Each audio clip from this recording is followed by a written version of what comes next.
What's going on, guys? JPS back for the video, and today we're going to be reacting to how I see the US after living in Europe for 5 years. So, living in Europe, this is something I had never previously considered until I really started doing this YouTube thing. I didn't know anything about Europe, I didn't know what it had to offer, and now doing these videos has made me constantly consider if I'm making the right decision by staying in the United States and what I want to do with my future. So honestly, I don't really know where I'm going to go yet or if I'm going to stay or any of that, but just the fact that the option is there now says a lot, because before I started making videos that option was not there and I was just going to be in the United States for my forever probably. But anyways, let's get right into this. I always like checking out what people make of their experience living in Europe. So hopefully I can take away some of those insights and use them to make a more informed decision myself. So make sure you guys hit the like button, hit subscribe, and let's get right into this. I just had a nightmare that I had to choose between 40 brands of toilet paper. It wasn't a nightmare. This is the US. I always enjoy coming back to the US to see family, friends, nature. The nature is unbeatable, especially in a place like California. But living in the US is sort of like living in one big Hollywood movie. It's an experience. The good, the bad, and the ugly. And after 4 years in Europe, I'm back in the US at the moment. So let me show you how I see the US now. It's time to do some grocery shopping. And of course, I hop in my car and drive 2 blocks to my local supermarket. And why walk when one can drive? Grocery shopping is an experience, an adventure. You see, I'm used to only 1 or 2 choices of brands to choose from in the Netherlands. Here, there are like 50 brands of everything to choose from toilet paper to sausages to coffee. Let's see, hazelnut, maple pecan. I'm gonna go with caramel spice this time. On one hand, the variety is amazing.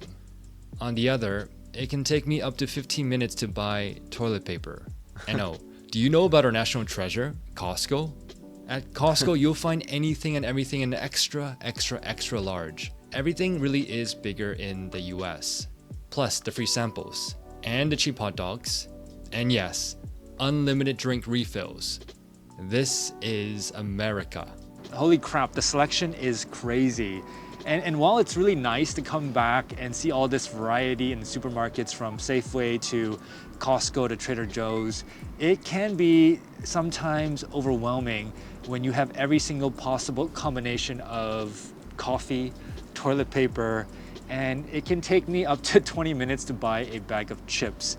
And the thing about free soda refills, while I still love the concept, and I loved it as a child, it's actually not so free because it's going to cost you in the long run in terms of your health.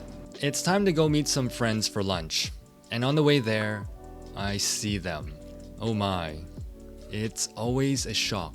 The homeless. This is the part that Hollywood never shows. But life goes on. It's part of everyday life in a big city. But I am looking forward to lunch and the food scene in the US. From Asian to Mexican to everything in between, there is something for everyone. And fast food everywhere. Every block. Every mall. Yeah. Every day. No wonder everyone is so big. Damn. I already gained 20 pounds. But I know I will lose it all when I get back to the Netherlands. And during lunch, my friend mentions her son had an allergic reaction. Went to the emergency room. Luckily, he was fine, but they received a bill for $20,000. And then my other friend tells me about the time he fainted, got transported to the ER, and was handed a $10,000 bill. It definitely makes one think twice before deciding to go to the ER. And then we talk about work, which is the most American thing to talk about. And he tells me casually, it's fine, same old, had to work this past weekend. Still working 60 hours a week. And I think to myself, If I ever decide to return back to the US, I think it would be quite difficult for me to adapt back to the American way of life, culture, in terms of working, the number of hours, the stress, the lack of vacation, the fact that people don't take their vacation days. but I do miss parts of American work culture, the drive, the ambition, the energy, being surrounded by people who are very ambitious about their careers. It drove me to become a better person, a more confident person. And to be honest, I do miss that because that is part of my DNA growing up in the US. But it's a trade-off, right? It's a trade-off between, yes, you do make a lot more money in the US, but the trade-off is time. And then we start talking about vacation. Another friend tells me, Oh, I've been exactly there. Neuschwanstein, I'm pretty sure. But I definitely agree with what he's saying. First of all, about the groceries, way too many options. It is completely overwhelming. But then also about the work thing. Like, there is definitely an extra emphasis on work in the United States, and there's always a fear that you're falling behind, that you're going to get fired or whatever. And it's just like constantly on our minds. And there's literally statistics showing that people don't take their vacation days because of these reasons. And also, they're just not really given many vacation days to begin with. Like a week or two is pretty normal. So that's another thing that's very much enticing about Europe, is the work-life balance and how life is emphasized over work, which I think it should be. Everyone's going to die one day. What's the point of working all the time and stressing about that when you could be worried about actually living? about his jam-packed one-week vacation visiting 4 countries. And I was like, how is that possible? 4 countries, 1 week? Then I remember. That's how I used to travel as well. And that's the thing, right? When you don't have that much time, you learn to pack everything in. I remember when I was traveling to Europe during my first time, I traveled to 10 countries in 2 weeks because, well, when you only have 2 weeks, you learn to pack everything in. I had this Google Sheets, the agenda every day from 7 a.m. to 10 p.m. Every hour had an agenda, something to do. And that's the thing, right? When you travel so far to Europe, to Asia from the US, and you only have 1-2 weeks, you better make the most out of your time. Now let's get back to paying the bill. But wait, what the hell is this? Sales tax? Tip? Madness! I need to walk off this madness and the lunch. I walk towards Stanford University, which is nearby.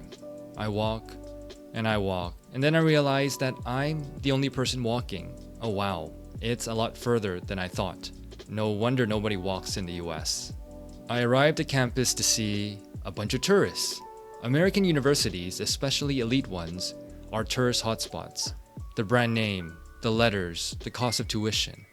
It's one of the biggest businesses in the US. And then I overhear some people talking about the most recent mass shooting. A mass shooting at an American school in suburban Denver. We are 25 days in, and there have been 40 mass shootings. It seems like this is the norm nowadays in the US. It's sad and it's horrible. And oh yeah, the police, they beat up someone else again. What's sad is that many people no longer trust the police.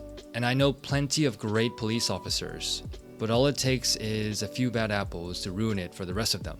Now I wonder what the news outlets are saying, because I've stopped reading the news. It's like this all-out war. Oh my god, I'm really agreeing with what he's saying right now. Like, I can't pay attention to news anymore in this country. It is an all-out war.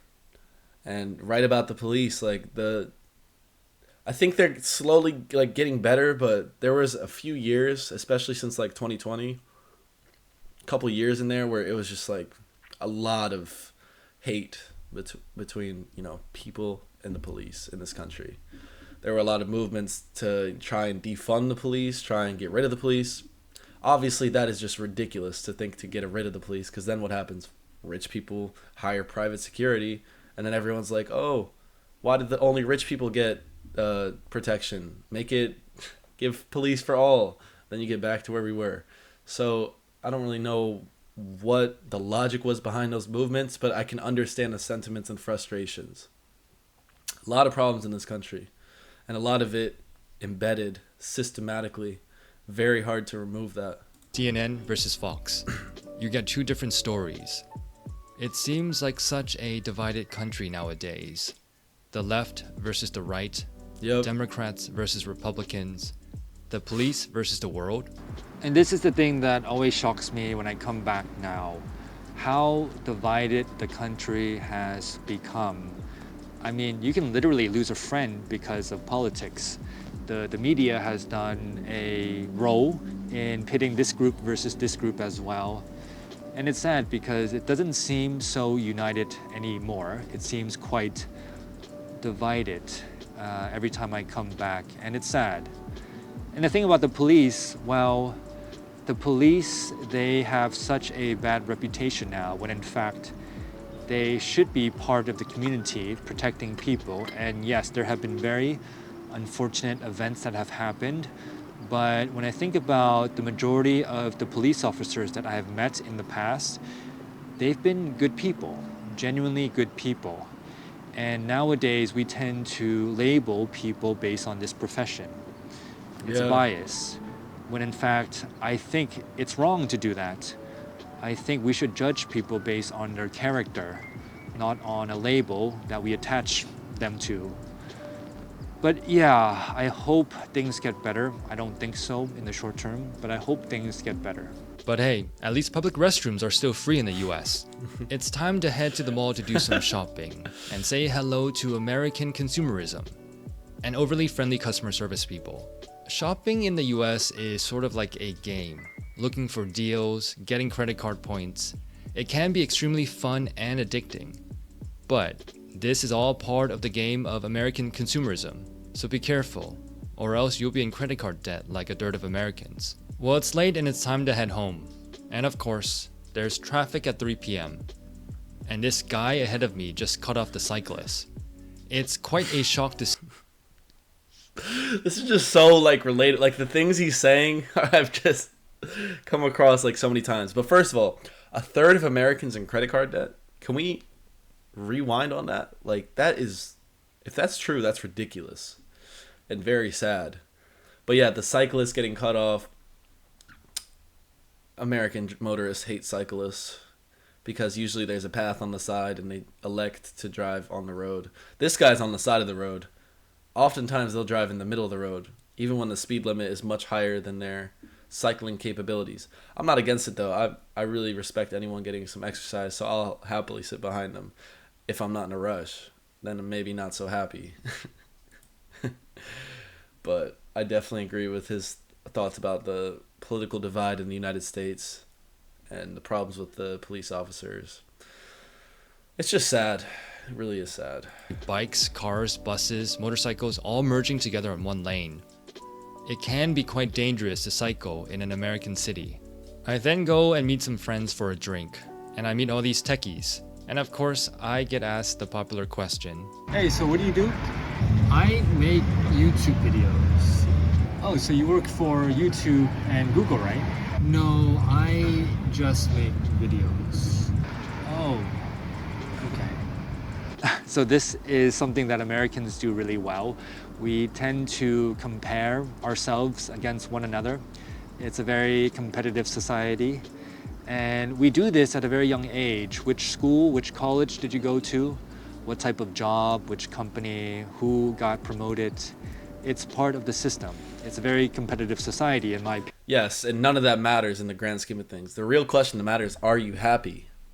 That's what, if you ask someone that at the dinner table or getting drinks, instead of like, oh, I work at Google, you only work at Amazon? Like, who talks like that, first of all? That's just stupid.